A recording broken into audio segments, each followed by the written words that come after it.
우리 하나님의 말씀을 보겠습니다. 신약 성경 로마서 봅니다. 로마서 14장 19절부터 23절 말씀을 함께 찾아하셔서 봉독합니다. 로마서 14장 19절부터 23절까지 제가 19절 읽고 여러분이 20절 교독하겠습니다. 로마서 14장 259쪽. 그러므로 우리가 평화 화평의 일과 서로 덕을 세우는 일을 힘쓰나니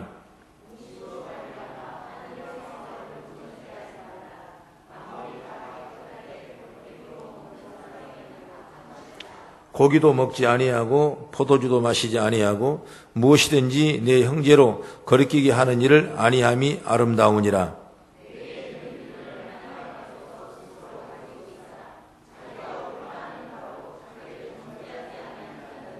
다 함께 의심하고 먹는 자는 정죄 되었나니 이는 믿음을 따라 하지 아니하였기 때문이라.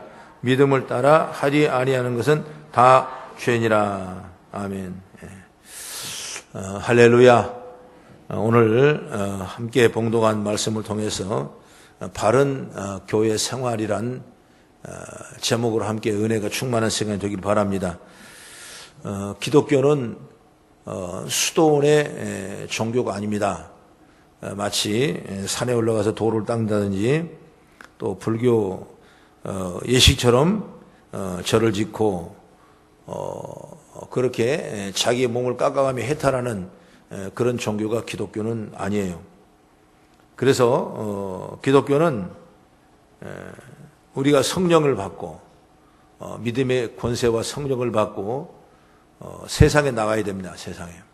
세상에 나가서 또 거기서 살면서 구원받고 축복받고 또 변화시키는 것이 기독교의 사명이고 또 우리 성도들 그렇게 되어지길 축복합니다. 그래서 기도 많이 한다고 방에서만 구석에만 박혀 있는 것도 그건 성도의 올바른 아니에요. 우리는 세상을 변화시켜야 되고 내 자신이 변화돼야 되고 분명히 예수님께서는 우리에게 말씀하실 때 너희는 빛과 소금이라 그렇게 말씀했어요. 그건 뭐냐면 지금 우리가 소금이라 소금은 맛이 없는 곳에 가면 맛을 낼 수가 있고 썩지 않습니다. 놀라운 축복이야. 소금이라는 건 대단한 축복. 그래서 예수님께서는 너희는 소금이라. 또 빛이라. 빛은 발광이 되면 어둠을 비춰서 밝게 합니다. 밝게. 그러니까 우리 세상의 어두운 곳에 빛이 들어가면 우리가 가면은 우리를 통해서 수많은 어둠이 빛의 역사로 보면 환하게 밝아지는 그런 아름다운 모습을 볼 수가 있는 것이죠. 그래서 우리 기독교의 신앙은 가만히 앉아서 되는 것도 아니고 뭐 기도만 한다고 다 주저앉아 있는 것 되는 것도 아니고 정말 하나님의 말씀을 늘 조명하면서 우리의 세상에 나가서 세상을 변화시키고 또 이웃을 변화시키고 내 가족을 내 자신 스스로 변화되어가는 이것이 바로 기독의 가장 정체성이 있는 사명이라 이렇게 말씀하고 있는 것입니다. 그래서 예수님께 직접 어디 갔습니까? 죄 많은 세상에 오셨어요. 직접 본인이 누구 대신 시키지 않았습니다. 본인이 직접 오셔서 우리의 죄를 다 감당하시고 또 어려운 곳에 가셔서 죄인 집에 가셔서 그들을 구원하셨고 또 아픈 곳, 힘든 곳, 정말 사망의 죽음의 속에 있는 곳까지도 예수님이 가셔서 그대로 구원하셔서 큰 일을 하신 걸 볼 수가 있는 것입니다. 그러므로 우리가 정말 이 교회 생활도 바로 이런 거거든요. 그래서 서로가 합력하고 서로가 선을 하고 서로가 모이고 서로가 힘써서 정말 우리가 아름다운 일을 해나가며 내 주위에 내 환경에 내 삶 속에 변화되어가는 그런 위대한 역사를 보여주고 또 세워지는 그런 은총을 입어가는 저 여러분 되기를 주의 이름으로 축복합니다. 그러면 첫째로 오늘 본문의 말씀을 통해서 어떻게 해야 우리가 바른 교회 생활을 할 수 있느냐? 첫째로 덕을 많이 쌓아라. 덕을 많이 쌓아라. 제가 학교 서울로 갔을 때 그 윤리 선생님이 전주 사람인데, 전주 익산 사람인데 아주 윤리와 이 선생을 가지고 아주 서울대학교 사학과를 나오신 분인데, 그분은 그 참 예수를 열심히 믿는 것뿐만 아니라 그렇게 아이들을 정말 내 자식처럼 키웠어요. 만약 저도 그 선생님이 없었다면 이미 서울서 아마 주먹개로 쓰고 다니는 사람이 되지 않았을까. 내 성격이 보면 그렇게 됐을 것 같아요. 근데 그 선생님이 자꾸 나를 이렇게, 그러니까 나를 보면 자기 생각이 난다는 겁니다. 자기가 어렸을 때. 내가 어렸을 때 시골에서 올라와서 공부하고, 그렇게 어려움을 이겨내고, 그런 걸 자꾸 보니까, 너 보니까 내 생각이 난다는 거예요. 그렇기 때문에, 어떤 선생과, 우리 담임은 아닌데도, 어떤 선생과 제자의 도리보다는, 물론 선생과 제자들도 대단한 사제지간의 축복이죠. 그러나 그보다도 더 인간적인 면에 가까이 오셔서 늘 나를 영적으로 용기를 주고 힘을 주고 그런 일들이 나요.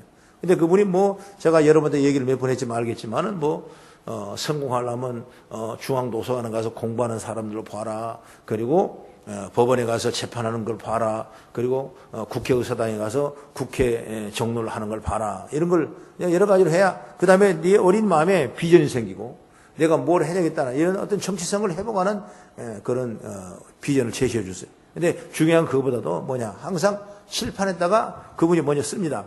너희는 음덕을 쌓아라. 보지 않는, 남이 생각하지 않는 덕을 많이 쌓으라는 겁니다. 덕을 많이. 사람은 덕을 쌓고 가는 겁니다. 덕을 쌓고. 그러면 그 덕이 나중에 다 내게 돌아오거든요. 그러면 오늘 제가 여러분에게도 말씀했는데 덕을 세우는 일에 힘을 쓰라 이렇게 성경은 말씀했단 말입니다. 그러면 이 덕을 세운다. 이 사전적 의미를 찾아보니까 도덕적, 윤리적 이상을 실현해서 나아가는 인격적 능력이라 이렇게 좀 어렵게 표현했더란 말입니다. 어쨌든 간에 우리 덕을 세운다.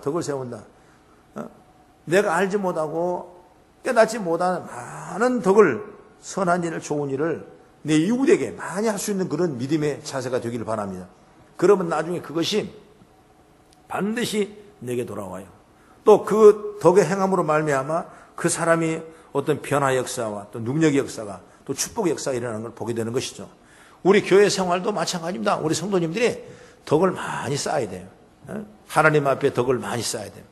하나님이 원한 뜻은 내 뜻이 아니라 내 생각 아니라 내 방법이 아니라 정말 하나님 보실 때 합당한 덕을 쌓아요.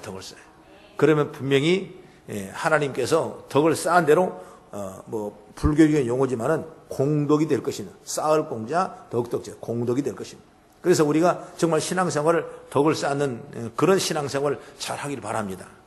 많은 사람들이 기독교를 왜 조금 비하하고 또 그렇게 잘못된 것처럼 얘기하냐면, 물론 기독교는 1대1입니다. 내가 하나님 앞에 믿음을 받아야지. 내가 하나님을 통해서 믿음을 받아야 내가 구원받은 것이지. 누가 기도해 준다 내가 구원받고 또 엄마가 또 교회 열심히 간다니까 내가 구원받고 그런 건 아니에요. 또 아내가 열심히 또 믿는다니까 내가 그냥 가만히 그냥 아내 잘 믿으라고 그냥 부채질을 해주면 내가 구원받고, 그게 아니라 이것입니다. 구원은 그렇게 그냥 무대기로 받는 것이 아니에요. 구원은 뭐냐면 한 사람의 1대1입니다. 하나님과 나와의 관계예요. 그래서 내 이웃을 왜 구원하냐, 내 가족을 왜 구원시키냐, 그도 역시 마찬가지로 하나님을 인격 대 인격으로 만날 수 있는 그런 과정을 이루기 위해서 우리가 전도하거든요. 그래서 한 사람이 잘 믿었다고 해서 다 구원받는 건 아니에요. 그렇기 때문에 나 개인 자신을 먼저 생각합니다. 그런 부분이 있기 때문에 말하자면 이기적이게 보이고, 또 물론 그렇죠. 예수 그리스도 외에는 믿음으로 안 된다고 그랬으니까 하나님 앞에 올 자가, 나는 길이요 진리요 생명이 나로 말미암아 하나님으로 할 자가 없다고 그랬기 때문에 오직 한 길밖에 없다는 그런 어떤 생각을 통해서 기독교를 이기적인 종교로 이렇게 평화하는 그런 사람도 있습니다.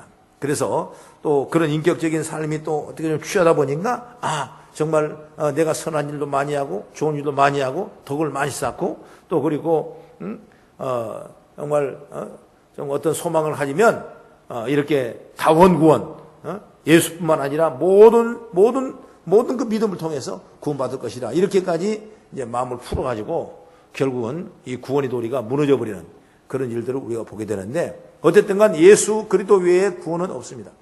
우리가 덕을 세운 것도 예수 그리스도의 은혜 아래 덕을 세우는 것이지, 여러분, 예수 그리스도의 은혜를 떠난 덕은 우리가 세울 것도 없어요.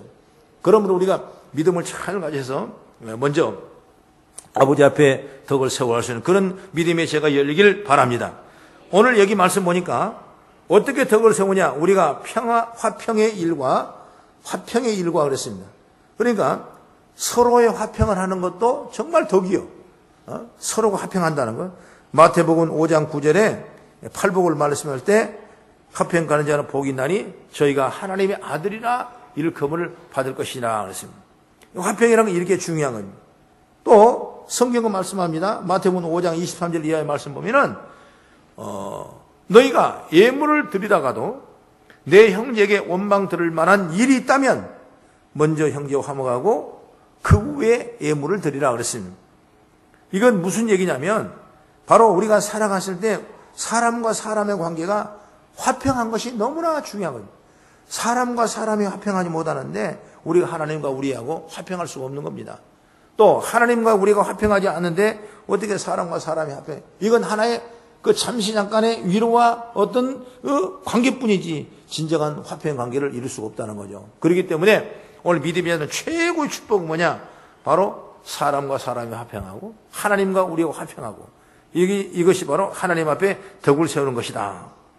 로마서 12장 18절에도 말합니다. 할 수 있거든 나로서 사람과 더불어 화평하라 그랬습니다. 모든 사람과 알고 보면 여러분 다 좋은 사람들이에요. 여러분 다 좋은 사람, 다 축복받을 사람, 다 은혜가 충만한 사람. 우리가 세상에 나가보면 그 사람을 내가 언제 만날까? 정말 면식도 없고 아무것도 몰라서 서로가 이렇게 견제하고 그런 과정이 있었다 할지라도 나중에 알고 보면 그 안에는 대단한 축복과 또 그 알에 대한 그 하나님의 사랑이 충만한 걸 볼 수가 있는 것이죠. 그러므로 정말 우리가 이 화평의 은혜를 입어요. 화평의 은혜. 교회가 화평해야 돼. 가정도 역시 마찬가지로 화평해야 되고. 안 되면 자꾸 기도해서 또 성령의 역사를 자꾸 받아들이고. 마귀는 우리를 자꾸 분리하고, 마귀의 본뜻이 분리한 거거든요. 분리하고 나누고 찢는 것이 바로 사단의 짓인데 우리는 화평은 하나가 되게 하십니다. 하나가. 그래서 우리가 이런 믿음의 지혜를 잘 얻기를 주의 이름으로 축원합니다. 여러분, 믿음이 좋다. 저 사람 믿음이 좋다. 그럼 뭘 보고 믿음이 좋다 합니까? 예배 안 빠집니까? 아니면 또 선한 일 많이 합니까? 정말 여러 가지 신앙생활의 요식적인 방법이 있겠죠. 그래서 믿음이 좋다.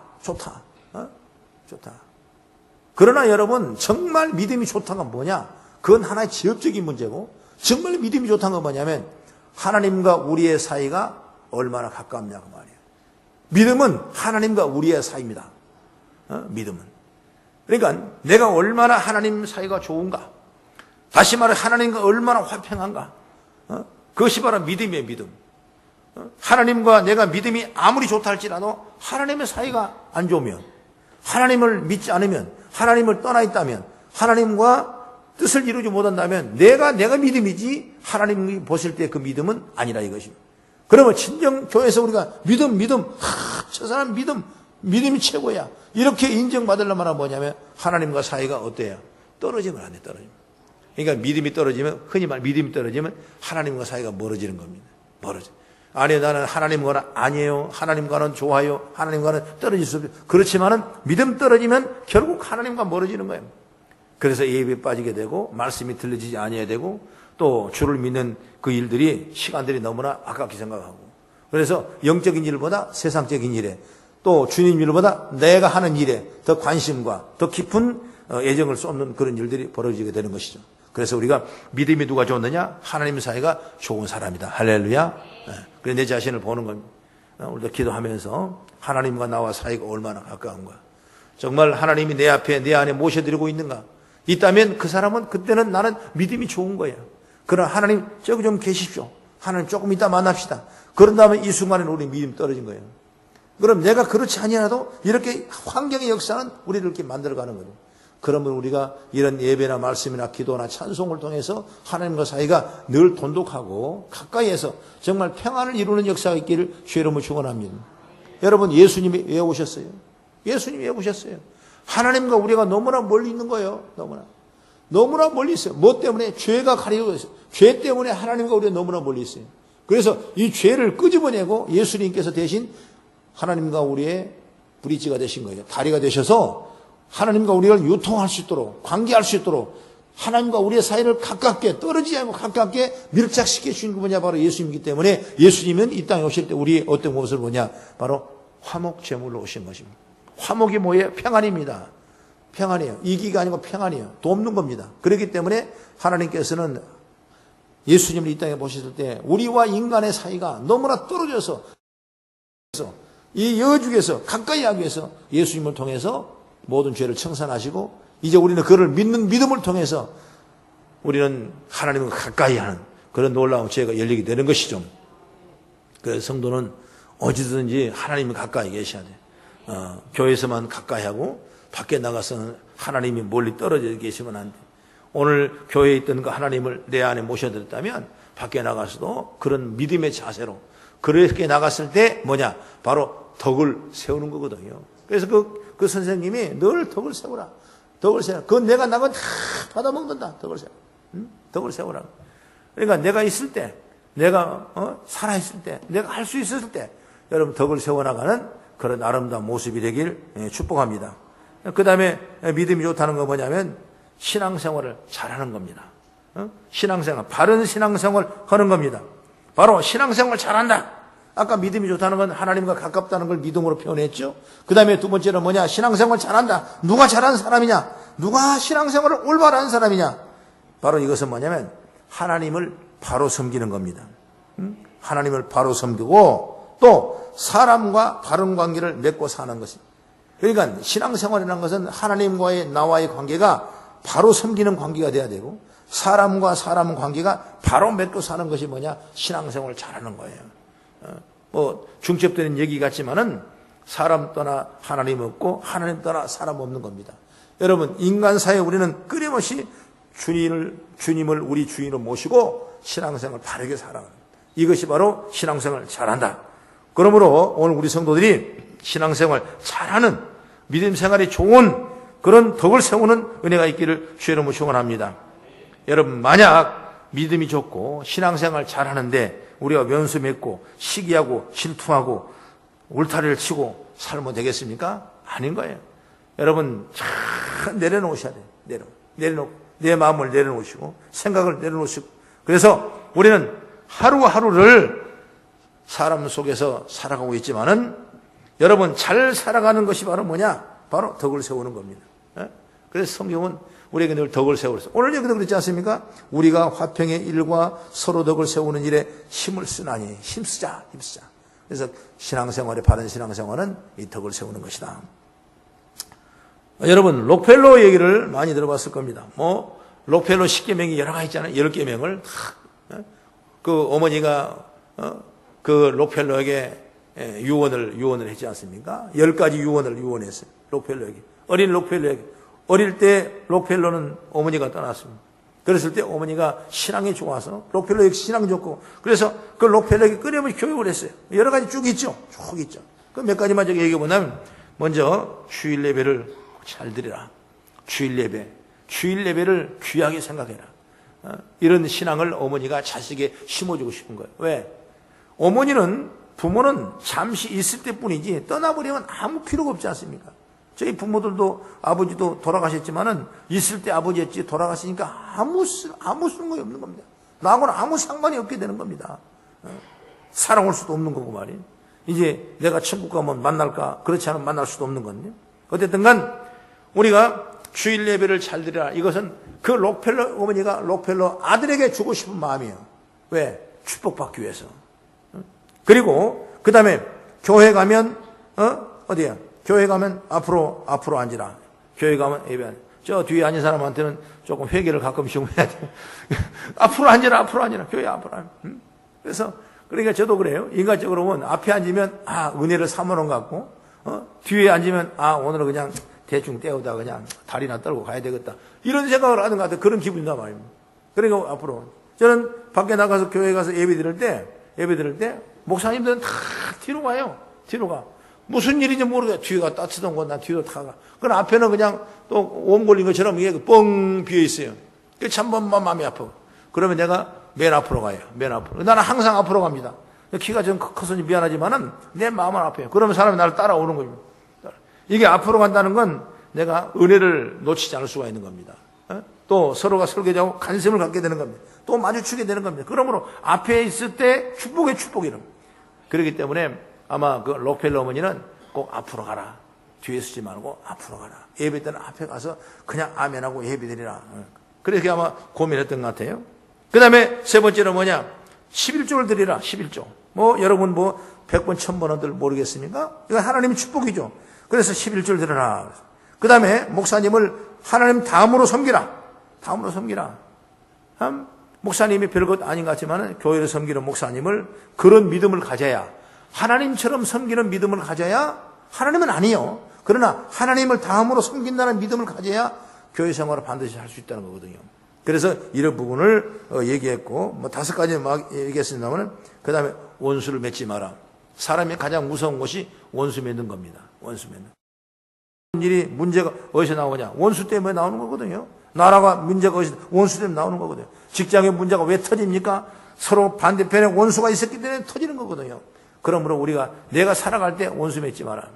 그걸 갖다가 사업을 할 록펠러의 어머니는 그렇게 유언을 했어요.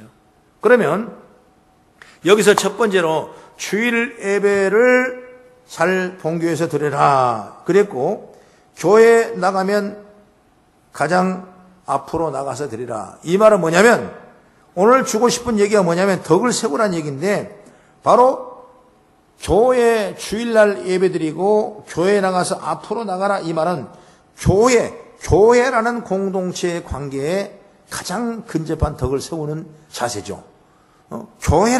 나는 교회를 섬긴다. 교회라는 것은 오늘 오전에도 말씀했지만은 그리스도의 몸이거든요. 그리스도 몸이라고 생각하면 돼요. 물론 각자 개인 사람들이 예수 믿고 구원받은 성도들이 모여서 성도를 무리를 이루어서 함께 모이는 회가 바로 교회지만은, 이것을 좀 더 육체적으로 하면 그리스도의 몸이 바로 교회다. 그러니까 그리스도의 몸, 이 교회, 그리스도 몸과 우리가 관계가 덕을 세우려면 어떻게 되느냐?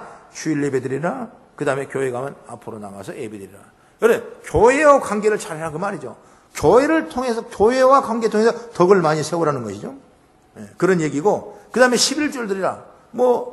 말라기에 보면 이 10의 1은 하면서 이걸 드리라 이렇게 말하지 않습니까? 이건 뭐냐면 바로 하나님과의 관계입니다. 하나님과 관계라는 거죠.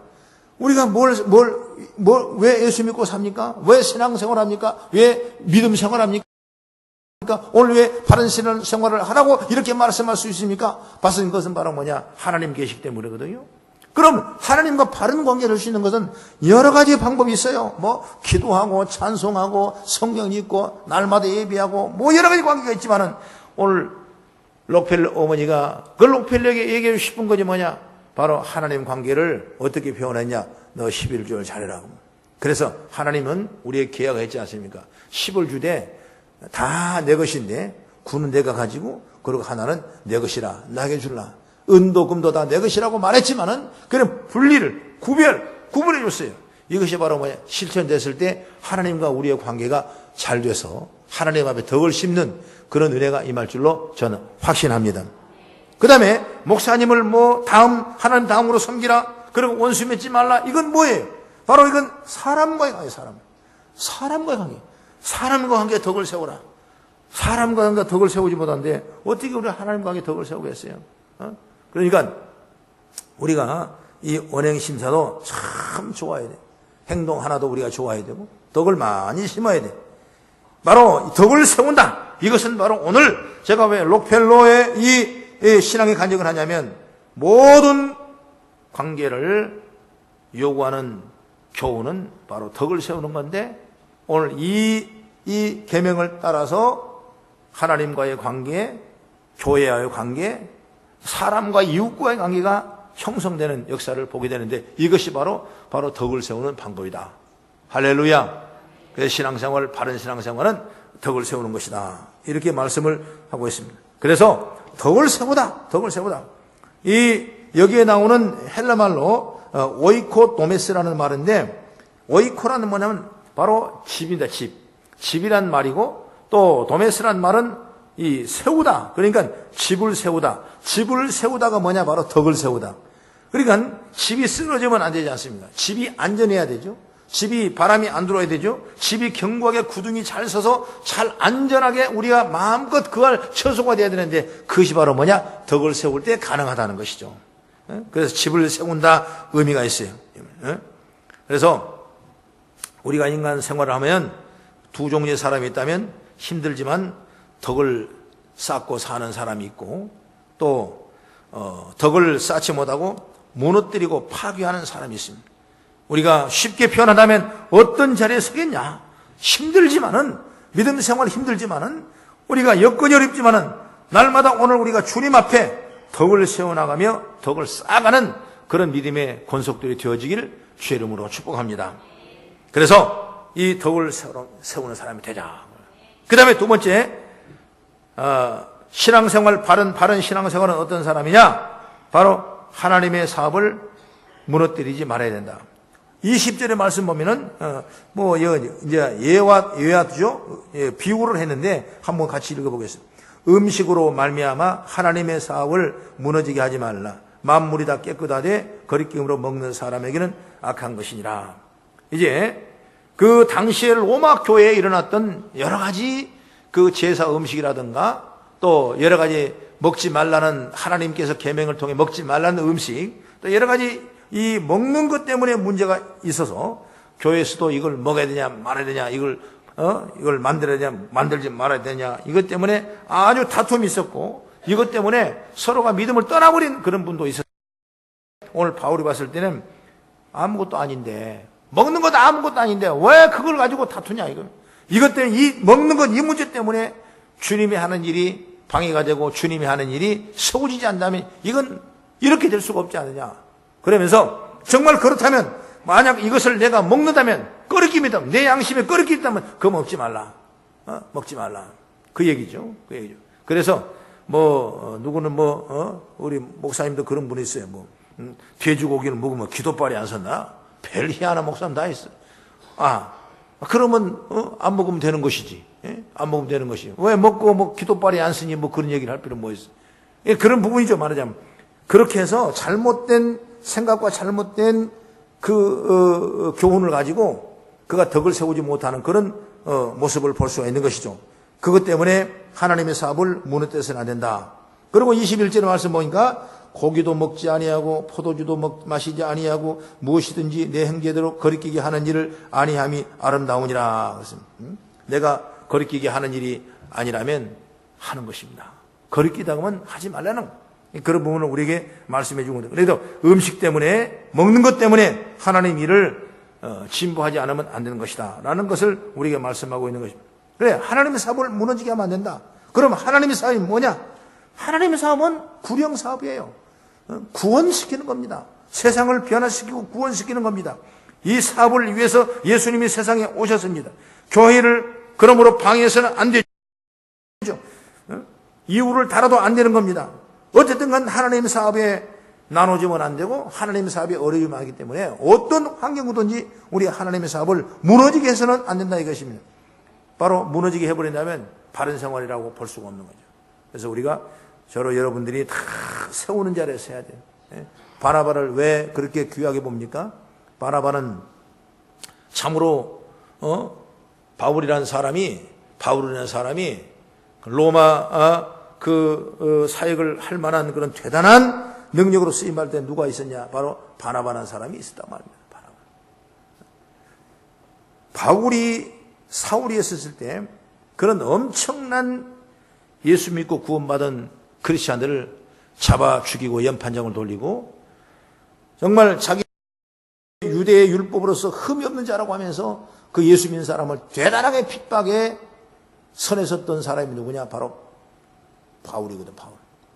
그가 다소로 가다가 예수를 만났습니다. 그리고 예수를 만나고 구원받았습니다. 이제 예수님을 위해서 열심히 정말 불을 켜고 오직 믿음, 오직 구원, 오직 예수 그리스도 피, 부활의 영광을 위해서 그냥 불철주야 막 펄펄 용광로에 물이 뜬 것처럼 성령이 충만하는 거예요. 그래서 처음으로 생겨진 교회가 바로 예루살렘 교회인데, 예루살렘 교회 교인이 돼서 들어가니까 그 전에 그 바울 때문에 고통을 당하고, 바울 때문에 우리 믿음의 자들이 말하자면 뭡니까, 사자굴 속에서 집어넣을 수가 있고, 뭐 스테반처럼 말이야 돌로 던져서 죽임을 당하는 일이 있었고, 그들이 생각할 때 보지 못한 또 알고 있던 많은 엄청난 일들이 그 교인들을 핍박했거든요. 그런데 그가 은혜 받았다고, 그가 믿음이 있다고, 그가 이제 구원받았다고 갑자기 예루살렘 교회에 와서 하나의 그러니까 그 바울을 받아들일 사람이 누가 있겠어요? 물론 있는 사람도 있겠지만은 그 제대로 신앙생활을 할 수 없는 겁니다. 그럴 때 누가 나갔냐? 바나바가 나가요. 바나바가 우리말로 내가 책임지겠습니다. 내가 이 사람 압니다. 이 사람은 정말 이제 하나님의 붙잡힌 자고 예수 그리스도 증거자입니다.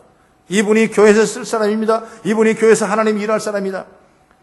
그동안은 하나님의 사업을 무너지겠지만 이제 하나님의 사업을 일으켜 세울 사람입니다. 그러면서 간절한 강청을 해서 예루살렘 교회에 말하자면 베드로나 야고보나 요한이나 그런 12사도 그 제자들을 다 마음을 돌렸어요.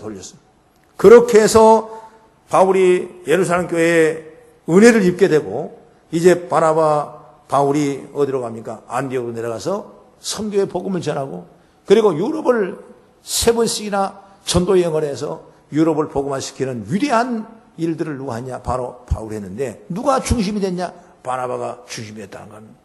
오늘 우리가 이건 뭐냐? 정말 중요한 겁니다. 우리가 하나님의 사업을 무너뜨리게 해서는 안 되는 거예요.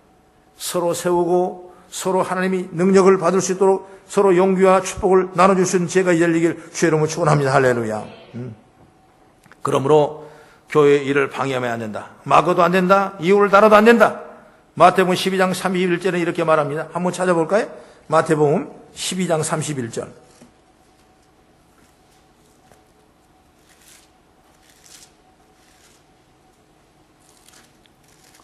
12장 31절 보겠습니다. 시작. 그러므로 내가 너희에게 이르노니 사람에 대한 모든 죄와 모독은 사하심을 얻되 성령을 모독하는 것은 사하심을 얻지 못하니라. 성령을 모독하면 사하심을 하지 못한 것이다. 하나님의 사업을 무너뜨리면 성령을 모독하는 겁니다. 그건 사하심을 얻을 것이다. 못할 것이다. 또 32절에 또 누구든지 말로 인자를 거역하면 사하심을 얻되 누구든지 말로 성령을 거역하면 이 세상과 오는 세상에서도 사하심을 얻지 못하리라. 아주 여러분 무서운 얘기를 한 겁니다. 인자는 누구냐? 사람을 얘기하죠. 인자는 예수님을 자신이 또 인자라고 표현을 그렇게 합니다. 누구든지 말로 인자를 거역하면, 예수를 거역하더라도 그가 사하심을 얻을 수가 있는데, 누구든지 말로 언어로 하면 이 세상과 오는 세상에도 사하심을 얻지 못하리라. 그리고 31절의 하반절에도 성령을 모독하는 것은 사하심을 얻지 못하리라. 우리 주님께서는 어떤 환경 속에서 용서하심을 모독하고 성령을 거스리는 것은 하나님께서 용서하지 못하겠다는 겁니다.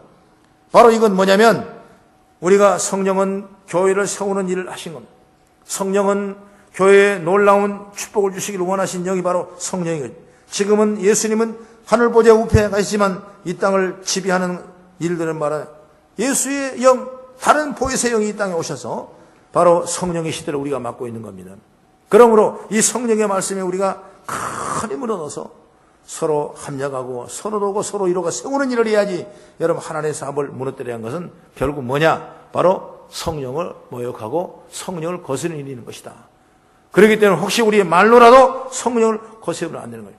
그러니까 우리가 이걸 본다면 이단들은 뭡니까? 이단은 하다못해 신천지 이단은 뭐예요? 자기가 그 신천지 교주가 누구예요? 이름도 나 잊어먹었네. 누구예요? 그 신천지 이만희? 이만희 씨가 말하면 성령님이에요. 성령님.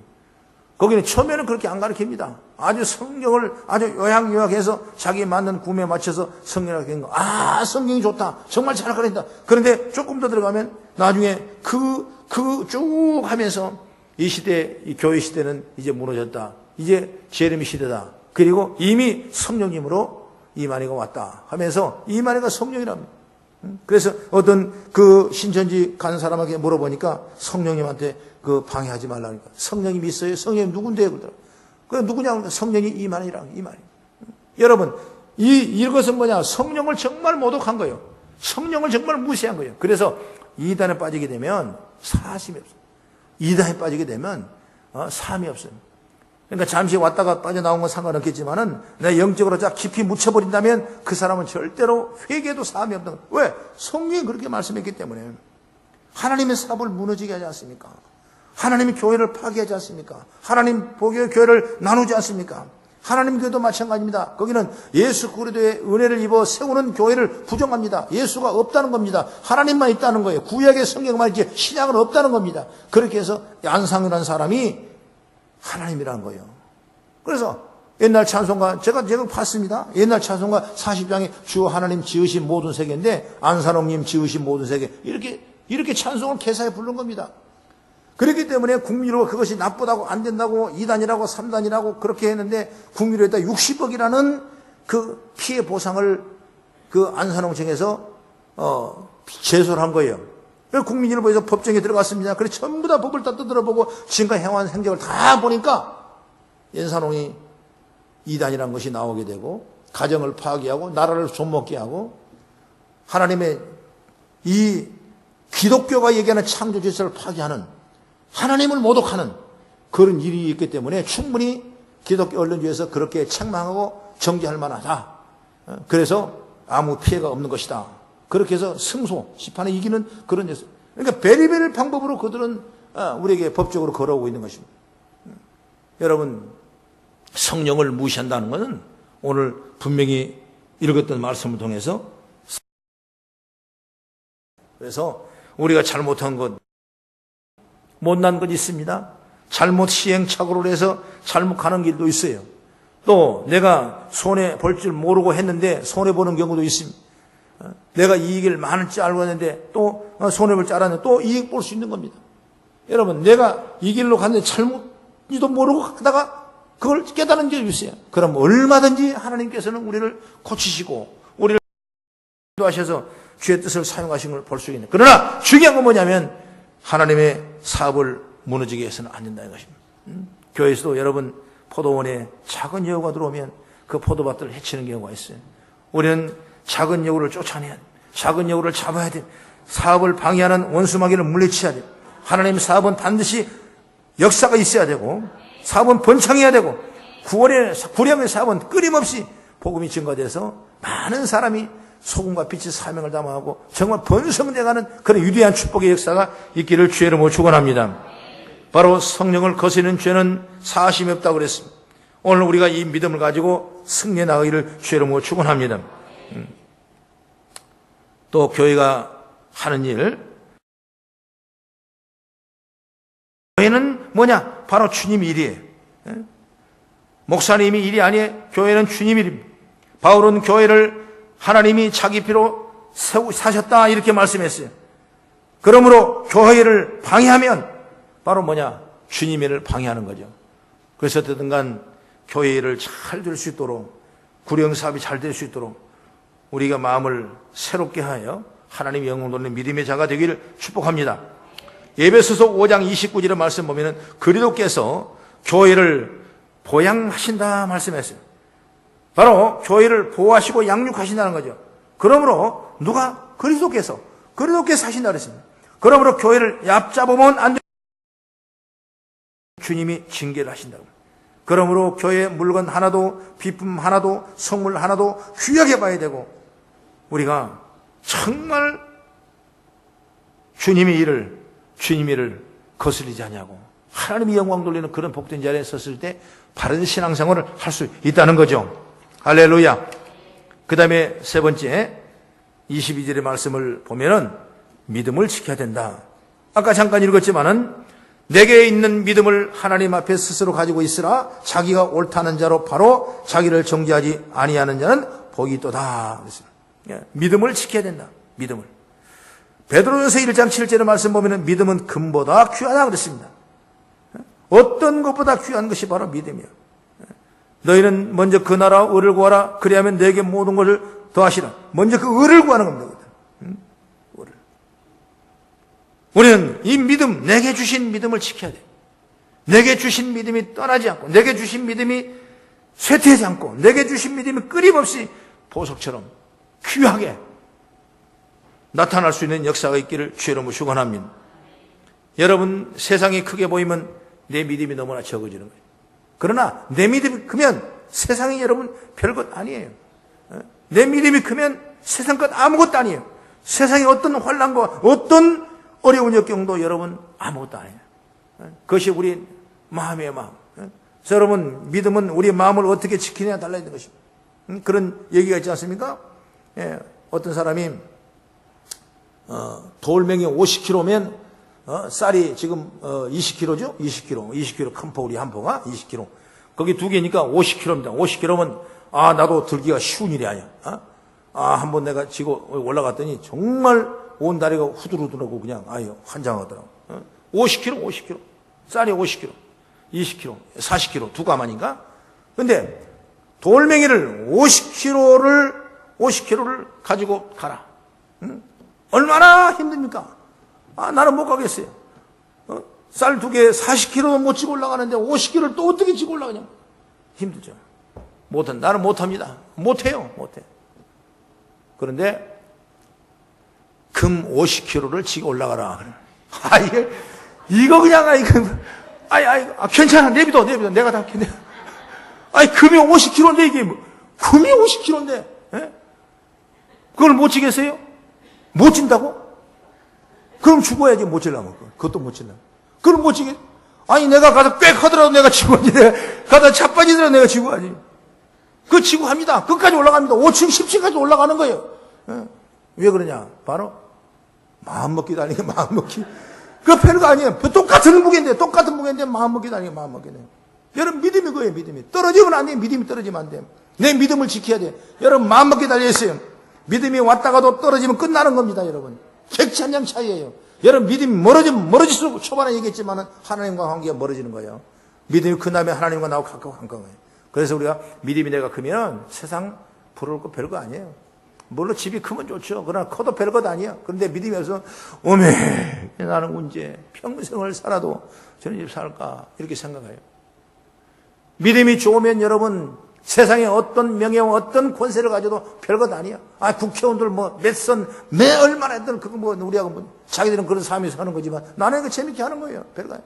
그러나 믿음이 없으면 어찌면 나도 국회의원 해야 되는데, 나도 논세, 나 밭 사야 돼, 집 사야 되는데, 나 뭐 해야 되는데, 별 생각도 하는 것입니다. 그러면 그 사람은 얼마나 불행한 거예요. 예수가 있다가 세상이 있다가 믿음이 있다가 예수 있다. 정말 보조 맞춰 가다 보면 그 너무나 힘든 거예요. 세상에 너무나 어려운 거예요. 세상에 너무나 힘든 겁니다. 그러나 우리가 믿음으로 오직 굳건히 붙잡고 하면 하나님의 능력과 영광이 임하게 될 줄 믿습니다. 할렐루야. 믿음을 지키는 자가 돼. 그래서 믿음을 잘 지키면 우리가 바른 생활을 할 수 있어요. 오늘 그런 지혜가 있기를 주의 이름으로 축원합니다. 오늘 조금 시간이 지났는데 우리 복음성가를 한 장 하겠습니다.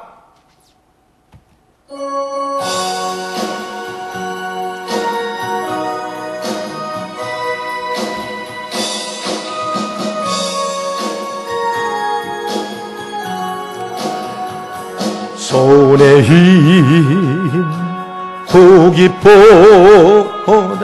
주를 또 사랑하는가.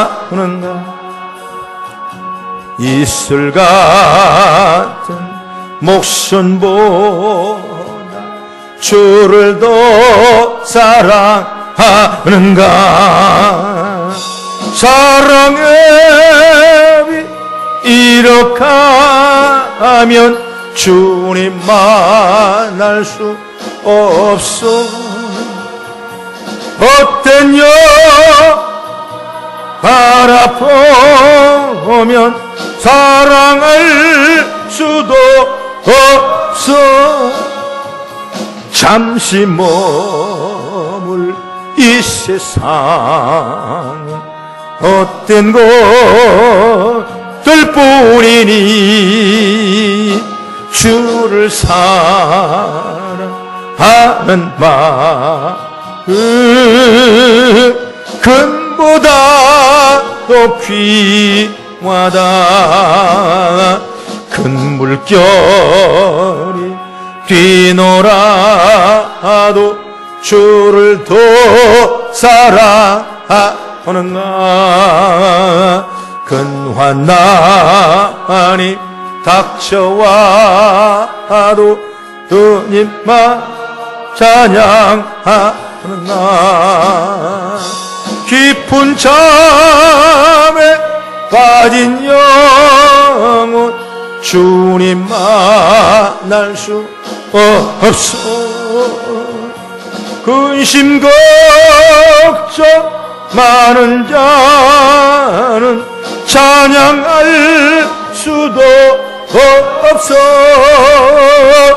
잠시 머물 이 세상은 헛된 것들 뿐일세. 주를 찬양하는 마음 금보다 더 귀하다. 언제 다시 주 오실지 아는 이가 있는가. 신랑으로 오실 주님 맞을 준비 되었는가. 기름 없는 등불 들며 주님 만날 수 없어. 내림 나파 소리 나면 예비할 수도 없어. 잠시 머물 이 세상도 된 것들 뿐이니 주를 맞을 준비함이